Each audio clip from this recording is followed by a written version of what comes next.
What's up, guys, and welcome back to Gabe Miller Music. Today we're taking a look at the making of my latest song. This is a bit of a weirder one. This is Dodge This. This is a breakbeat track, and all my nerdiness comes out in full force on this track. Everything from Matrix samples to just the kind of genre of music is kind of nerdy at this point, but I don't care because it's fun.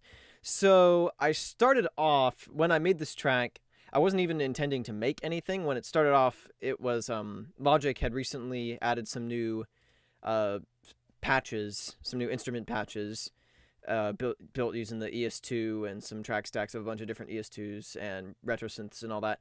And there were these kind of cinematic sounds, the kind of thing you'd hear in like a Bourne movie or something like that, except a little more sci-fi-ish. Well, you'll hear what I mean in a second. So I was just playing around with those. I had my MIDI keyboard out, and I was just messing around on some of these patches, demoing them and such like, and stumbled upon a couple and just kind of started randomly. I had some time to kill, so I started randomly building a track, and eventually realized I had something going, and so started taking it a bit more seriously and ended up building it into the track here. So the first element I started with was this.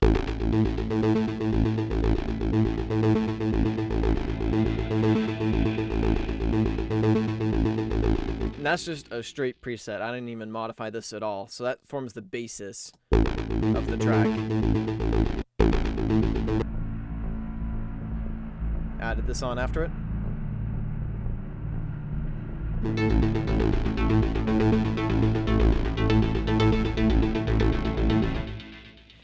And then from there I started adding drums.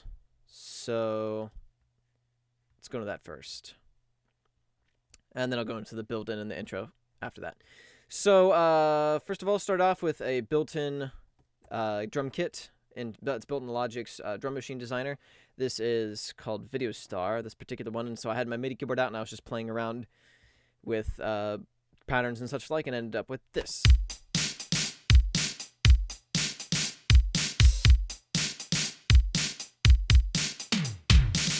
Then, of course, quantized that and processed it a bit, and then began layering, because that is not enough to carry the track. It's not strong enough, so to speak. It needed more punch, more fullness, and so I layered it with a couple of different samples. And actually, these are the same samples that I used in Mindwalker's glitch hop track I did a while ago, for those of you unfamiliar with it. So we got kick and snare.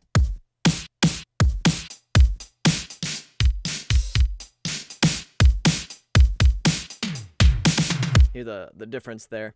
And then also I parallel processed it, so I just duplicated the track and then processed it pretty heavily. So let me take all that off and then I'll add it back on. Bit crusher. Heavily compressed it. Then a room reverb. So basically a much grittier, dirtier version compared to the clean, punchy version. So you layer them together, you get the best of both worlds. And then with the rest of the kit,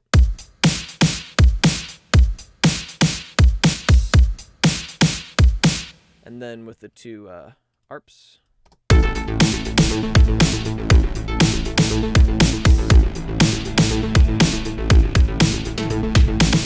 then on top of that we got a bell,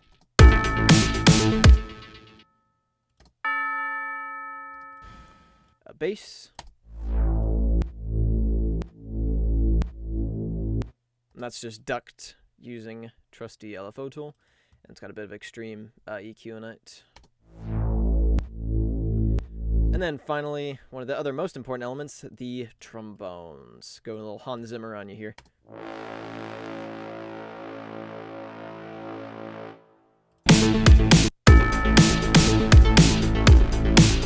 And I kept the trombones subtle here so they can come in later and be quite a bit more extreme. So let's go back into the intro real quick. I've got a little riser. Starts off very subtle, and I've got some automation with the high cut filter to keep it subtle at first, and then as it goes on, lifts much more quickly. So it brings it in nicely. And the Matrix vocal sample, and then I took a bunch of random loops out of Logic, and they're just some kind of breaks and beats. So these all have the same EQ on them, just emphasizing the upper mids, and it's kind of like a telephone effect.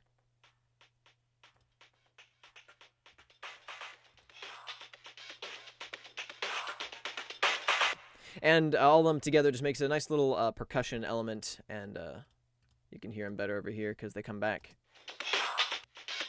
Except here they're sidechained, and over here they're not. So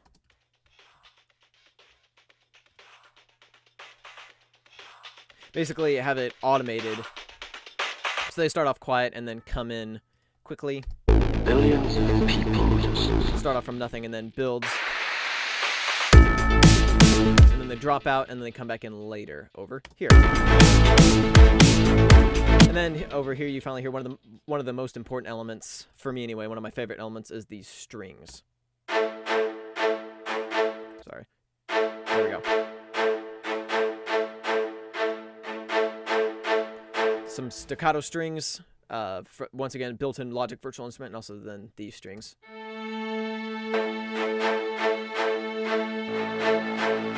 As you can see now, the trombone, this is an arrangement thing, but the trombone is playing all the time now, not just on and off.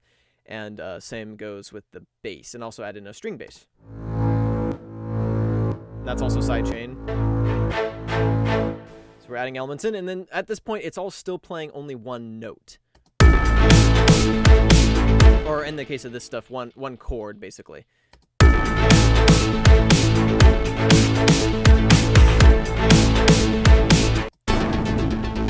what do they do? So then over here in this breakdown, I introduce the chord progression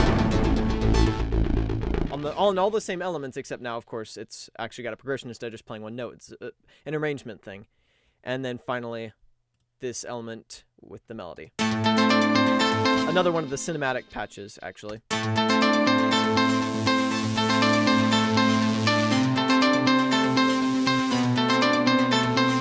And that's actually what sparked the chord progression, was me just, once again, on the MIDI keyboard, playing around, and I had the notes in one hand, and then on the left hand, playing the bass notes, and that ended up sparking the whole chord progression.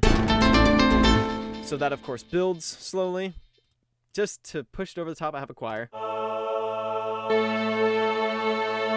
It's pretty subtly layered in there, so didn't want to go too over the top, and then once again have the breaks come back, and they, once again, lead into the drop again. So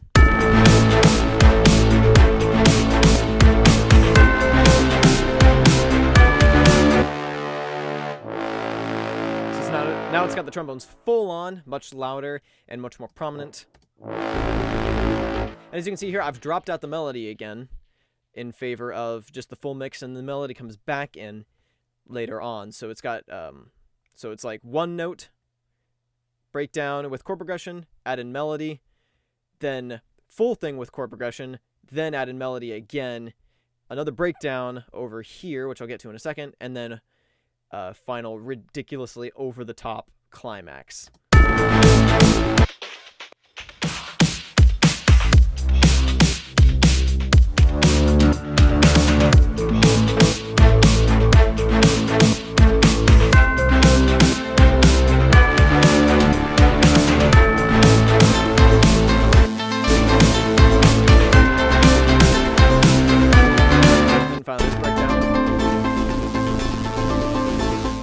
Slightly different build, and the breaks coming back. The breaks serve two purposes. First of all, of course, the percussion.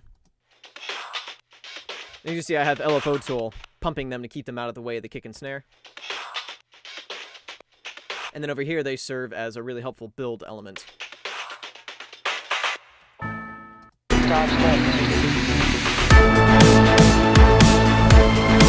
Finally, we got two choirs here now.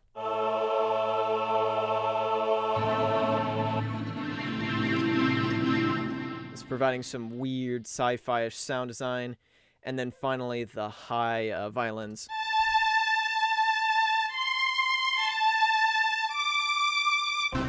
And then at the very end here, if you guys wondering what this is just an impact. Kind of subtly in there, and also these little percussion-y elements. but you kind of barely hear those. Those could probably be taken away and you wouldn't really notice. And then finally at the very end, we got the melody comes back, making its triumphant return, and this time I have it layered with a few other elements to help it pop out in the mix and push it over the top. So we got this lute.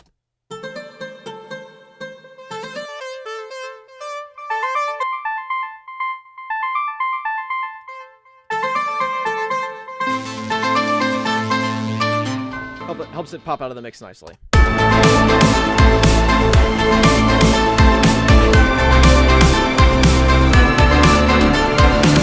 So real quick, I'm going to build this up one more time, just piece by piece, and then we will be done. So.